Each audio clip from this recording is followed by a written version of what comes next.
Hey friends, welcome back to my channel. अगर आप लोग मेरे चैनल पे न्यू है तो प्लीज मेरे चैनल को सब्सक्राइब कर लीजिए ताकि आने वाली कोई भी वीडियो आप लोगों से मिस ना हो। और अब बिना देर किए आज के वीडियो को शुरू करते हैं। तो एपिसोड की शुरुआत होती है जहां जिहो को सेही के पास बैठे उसे सोते हुए देखते दिखाया जाता है। तभी उसके पास उसकी मॉम का कॉल आता है। आगे वो जल्दी जल्दी हॉस्पिटल पहुंचती है जहां उसके पेरेंट्स होते हैं और उसकी भाभी को बेबी होने वाला होता है। फिर डॉक्टर्स एक बेबी को लेकर बाहर आते हैं और बेबी बहुत ही क्यूट होता है और बेबी को देखकर सभी बहुत ज्यादा खुश हो जाते हैं और जिहो के डैड इमोशनल हो जाते हैं। वहीं जिहो का भाई खुशी से रो रहा होता है। फिर जिहो अपनी मॉम के साथ बेबी को देख रही होती है और जिहो अपने मॉम को कहती है कि वो ग्रैंड मॉम बन गई। उसकी मॉम बोलती है कि एक न्यू मेंबर के आने से कितनी खुशियाँ आती है। तभी जिहो अपने मॉम को बताती है कि वो डिवोर्स लेने वाली है। उसकी मॉम ये बातें सुनकर उसे कुछ भी नहीं कहती तो जिहो बोलती है कि क्या वो कुछ भी नहीं बोलेंगी और वो चुप क्यों हो गई। उसकी मॉम बोलती है कि इसमें वो क्या कर सकती है क्योंकि जिहो एक बार जो करने का डिसीजन ले लेती है वो उसे करके ही मानती है, भले ही इससे जिहो को खुद कितनी भी तकलीफ क्यों ना हो। जिहो अपने मॉम को बोलती है कि उन्होंने कभी डैड को डिवोर्स क्यों नहीं दिया। उसकी मॉम उसे बताती है कि उसके डैड और मॉम रोमियो जूलियट जैसे थे और वो एक दूसरे से बहुत प्यार करते थे और तभी उन्होंने शादी की थी। पर शादी के बाद उसकी मॉम ने ये चाहा था कि वो उसके डैड से डिवोर्स ले ले, पर उन्होंने फिर सोचा कि अगर वो ऐसा करती तो वो पूरी जिंदगी उन्हें बहुत मिस करती क्योंकि उसके डैड उसके मॉम के दिल में बसे हैं और हर कोई एक ही तरह की जिंदगी जीता है। पर कभी कभी लाइफ में कुछ प्यारे पल आते हैं और हमें उन पलों को कभी भी जाने नहीं देना चाहिए और उन प्यारे पलों को हमें संभाल कर अपने पास रख लेना चाहिए। आगे हमें सीन चेंज होकर उस पल का दिखाया जाता है जब जिहो घर से जा रही थी और उसने सेही से हैंडशेक के लिए बोला था। फिर उसे बस में जाते दिखाया जाता है। वो मन में कह रही होती है कि उनका रिलेशनशिप भी हैंडशेक के साथ ही शुरू हुआ था तो अच्छा है ये खत्म भी उसी के साथ हो। और वो मन में बोलती है कि उसके रिलेशनशिप के पहले भाग में शादी थी पर वो चाहती है कि दूसरे पार्ट में बस प्यार हो। आगे हमें सैंगो को दिखाया जाता है जहाँ उसकी मुलाकात सूजी के सीनियर से होती है। सैंगो से बोलता है कि उसके सारे स्टाफ्स के साथ सूजी नहीं दिख रही। वो आदमी बोलता है कि सूजी ने जॉब छोड़ दिया और लड़कियाँ ऐसी ही होती है, शादी करने के लिए अक्सर वो ऐसा ही करती है, उन्हें तो फैमिली को सपोर्ट नहीं करना होता। बाहर निकलने के बाद सैंगो उस आदमी को अपने साथ स्मोक करने की बात करता है तो वो आदमी सैंगो को सिगरेट देता है पर सैंगो बोलता है कि ये तो उसने बहुत पहले छोड़ दी और उसे स्मोकिंग कभी भी अच्छी नहीं लगती थी। और वो कहता है कि वो लड़कियों के बारे में इतनी गंदी बातें करके और किसी पे भी सेक्सुअल कमेंट पास करके क्या वो खुद को बहुत बड़ा अच्छा मर्द समझता है और क्या एक मैन होने की यही निशानी होती है। तभी वहाँ पे सूजी बाइक में आती है और सैंगो उस आदमी को बताता है कि ये उसकी गर्लफ्रेंड है और वो आदमी सूजी को वहाँ देखकर बिल्कुल चौंक जाता है और सैंगो सूजी के साथ बाइक में चला जाता है। आगे उन दोनों को अंडरवियर के शॉप में दिखाया जाता है। शॉपिंग करने के बाद सैंगो सूजी को सूजी के घर के लिफ्ट के बाहर तक ड्रॉप करता है और सूजी कहती है कि ये सारे डिजाइन्स वो वेबसाइट पे अपलोड करेगी। सैंगो उसे कहता है कि अब वो घर से काम करती है तो वो खाना सही से खाए और अपना ख्याल रखे, पर सूजी उसे अपने साथ डिनर करने की बात कहती है। ये सुनकर सैंगो बहुत खुश हो जाता है। दूसरी तरफ होरांग के बॉयफ्रेंड ने उसके छत वाले घर को रेंट के लिए दे दिया होता है और वहीं हमें दिखाया जाता है कि सेही ने भी अपने घर को सेल करने के लिए दे दिया होता है और घर देखने के लिए वहाँ पे लोग भी आए होते हैं। और घर देखते वक्त एक लेडी को जियो के बेड के नीचे से एक लिफाफा मिलता है जिसे वो बेड पे रख देती है और फिर वहाँ से चली जाती है। उसके जाने के बाद सेही को घर पे हर जगह बस जियो ही नजर आने लगती है, खाते हुए, काम करते हुए और अपने रूम पे लैपटॉप चलाते हुए, फिर खराटे लेकर सोते हुए। तभी वहाँ पे उसे वो लिफाफा दिखता है जो कि जिहो की लिखी हुई एक चिट्ठी होती है। उस लेटर में लिखा होता है कि क्या सेही अब भी मैच देखता है और उसकी कैट कैसी है। उसे नहीं पता कि ये लेटर सेही को कब मिलेगा और जब सेही इस रूम पे आएगा। और जिहो भी एक बार सेही के रूम पे गई थी जहाँ उसे एक बुक मिली थी और वो ये बात जानती है कि वो बुक जुंगमिन की थी और वो सब कुछ जानती है। वो कहती है कि मंगोलिया में जब कोई मरता है तो वहाँ लोग उन्हें जलाते नहीं है, ना ही उन्हें दफनाते हैं, बस उन्हें एक जगह छोड़ देते हैं। फिर कुछ दिन बाद वहाँ पे चेक करने के लिए जाते हैं और वहाँ पे बॉडी नहीं बल्कि सफेद हड्डी मिलती है, जिसे देखकर वो लोग बहुत खुश हो जाते हैं। और पता नहीं कि जिहो के जाने के बाद उस रूम में जिहो की याद बची भी होगी या फिर नहीं। आगे सेही को होरांग के बॉयफ्रेंड के साथ डिनर करते दिखाया जाता है। सेही कहता है कि वो अकेले डिनर नहीं करना चाहता था।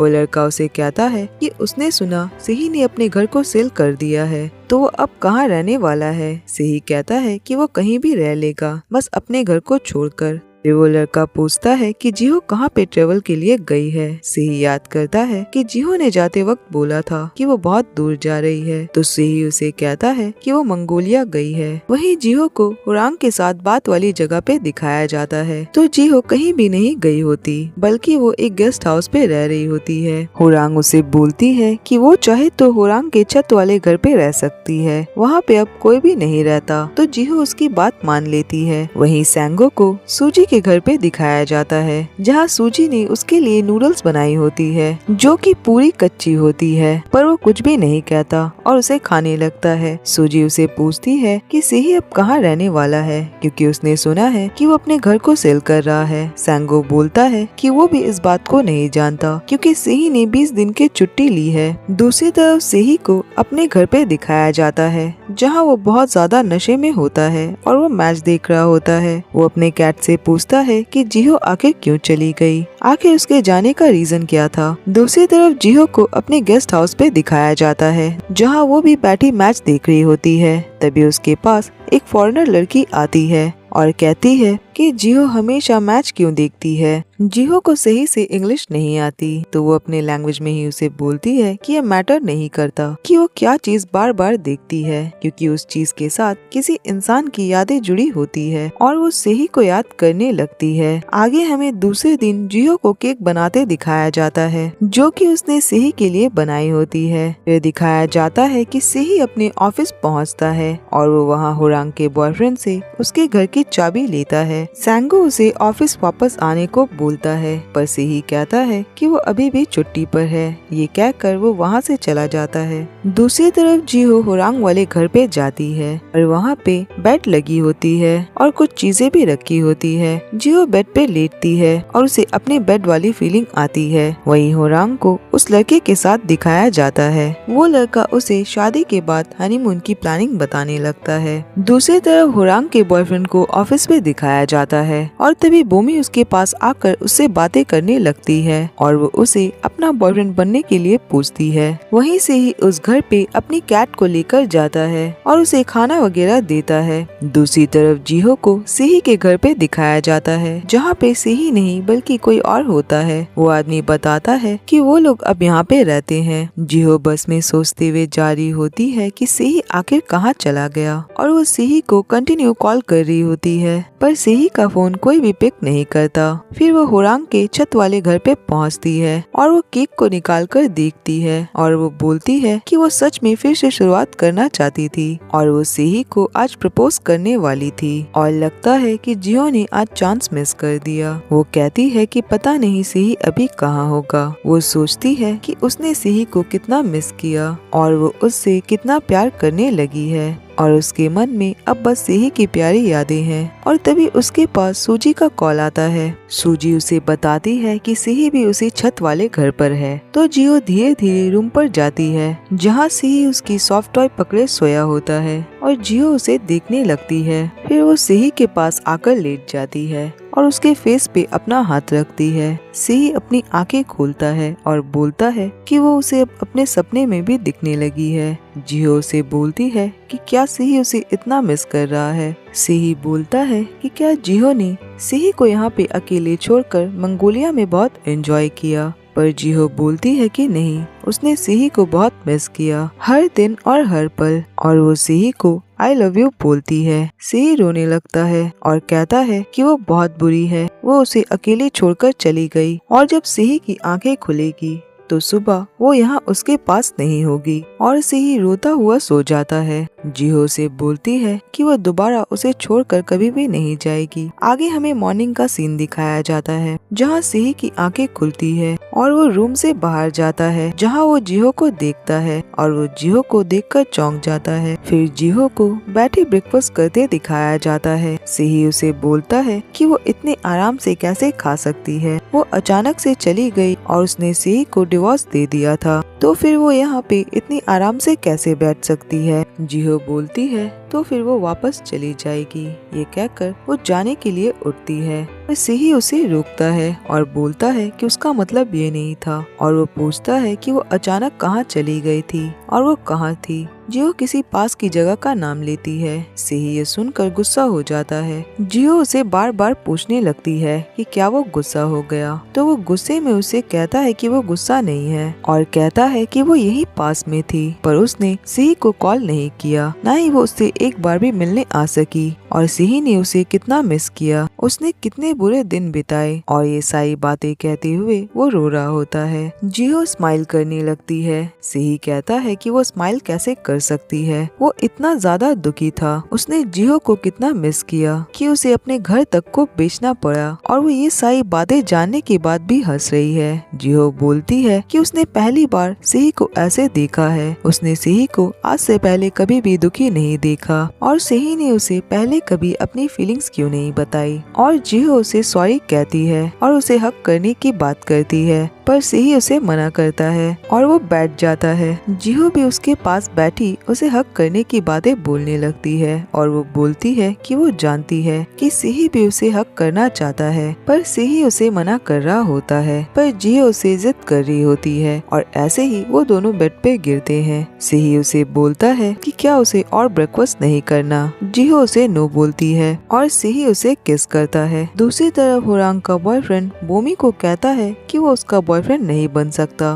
बोमी उसे बताती है कि वो लड़का हुरांग को प्रपोज करने वाला है। दूसरी तरफ सिही और जिहो को सोए हुए दिखाया जाता है। जिहो सिही को उठने को बोलती है, पर सिही उसे उठने से मना करता है और वो उसे हक किए हुए सोया होता है। जिहो बोलती है कि उसे भूख लगी है। सिही बोलता है कि क्या वो उसके लिए अगेन वही डिश बना दे जो उसने उसके लिए बनाई थी, पर जिहो उसे मना करती है और सिही अगेन उसे हक कर लेता है। आगे दोनों को बाहर बैठे चिकन खाते दिखाया जाता है। सिही बोलता है तो जिहो ने उस जॉब को नहीं लिया। जिहो से बोलती है कि उसने प्यार को चूज किया है और वो अपने जिंदगी में प्यार को खोना नहीं चाहती, ना ही वो अपने प्यार को दुखी करना चाहती है। सिही बोलता है कि वो जिहो का लीगल गार्जियन बनना चाहता है और वो हमेशा उसके पास रहना चाहता है। जिहो से कहती है कि क्या वो जुंगमिन से अकेले मिला था। सिही उसकी बातें सुनकर घबरा जाता है और बोलता है कि जुंगमिन ने ही उसे पहले कॉल किया था और पता नहीं क्यों। जिहो कहती है कि अच्छा तो ये बात है। सिही कहता है कि वो अपना नंबर चेंज कर लेगा और वो जिहो से डर जाता है। आगे हमें मॉर्निंग का सीन दिखाया जाता है। वहीं सिही अपने ऑफिस जाता है। सैंगो उसे देखकर चौंक जाता है। सैंगो बोलता है कि उसने सोचा था कि सिही कभी भी वापस नहीं आएगा। तभी सिही के पास जिहो का कॉल आता है और वो जिहो से फोन पे बड़े ही प्यार से बातें कर रहा होता है और सारे स्टाफ्स ये देखकर चौंक जाते हैं और उसके तरफ देख रहे होते हैं। सैंगो ये सारी चीजें देखकर घबरा जाता है। दूसरी तरफ हमें दिखाया जाता है कि हुरांग उस लड़के को बोलती है कि वो उसे अपनी लाइफ में एक्सेप्ट नहीं कर सकती। उसने कोशिश तो की थी, पर वहाँ पे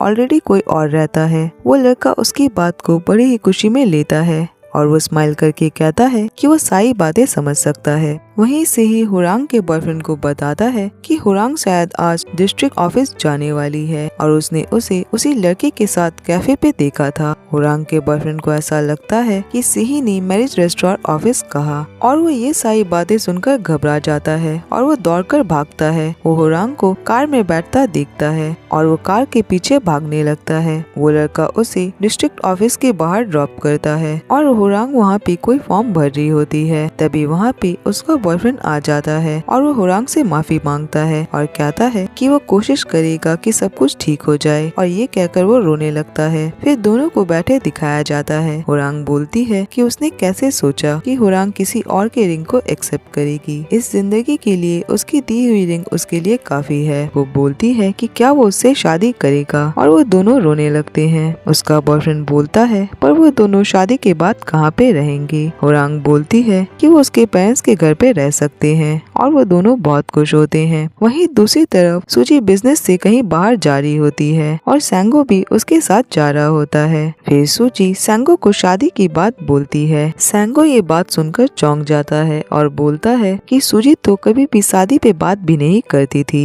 और वो शादी के बारे में हमेशा मना करती थी। सूजी बोलती है कि वो सैंगो से बहुत प्यार करती है, तभी वो उससे शादी करना चाहती है, और सैंगो से बोलता है तो चलो शादी करते हैं और लाइफ टाइम साथ में रहते हैं। फिर हमें दिखाया जाता है कि 3 साल बीत चुके होते हैं और जिहो को लिखते हुए दिखाया जाता है और सेही उसका ख्याल रख रहा होता है, और सेही और जिहो की शादी को 3 साल हो चुके होते हैं और दोनों बड़े ही प्यार से साथ में रहते हैं और दोनों एक दूसरे का बहुत ही ज्यादा ख्याल रखते हैं और उनके लाइफ में प्यार की सबसे बड़ी जगह है। जिहो कहती है कि कुछ भी नहीं बदला और उन दोनों के पेरेंट्स आज भी सेम हैं, पर अब उन दोनों के साथ कुछ भी बुरा नहीं होता। और फिर सेही जिहो की गोद में अपना सर रखता है। जिहो अपने मन में कहती है कि सभी को ये लगता है कि वो दोनों थोड़े अजीब हैं और जिससे वो दोनों अपनी जिंदगी पे ज्यादा ध्यान देते हैं। और शादी हो या ना हो, आप अपनी जिंदगी में कुछ भी चूज करो, क्योंकि कुछ भी गलत नहीं होता। बस ये चीज मैटर करती है कि आप जिस इंसान के साथ उस पल में हैं, और वो इंसान ही मैटर करता है। और सेही जिहो को आई लव यू बोलता है और जिहो भी उसे आई लव यू टू कहती है और वो दोनों एक दूसरे को किस करते हैं। और जिहो मन में बोलती है कि वो दोनों बस एक दूसरे को प्यार करने पे ज्यादा ध्यान देते हैं। आगे दिखाया जाता है कि बस आती है और सभी बस के लिए भागते हैं और हुरांग का अब बेबी भी हो चुका होता है और सभी खुशी खुशी बस में बैठते हैं। जिहो मन में कहती है कि जो भी इस पल को जी रहे हैं सभी को गुड लक, क्योंकि ये सभी की पहली जिंदगी है। और बहुत सारे हैप्पीनेस के साथ फाइनल एपिसोड यहीं पे खत्म होता है। फ्रेंड्स, आज के लिए बस इतना ही और अब मैं मिलूंगी एक नई सीरीज के साथ। तब तक के लिए अपना ख्याल रखिए। Bye bye.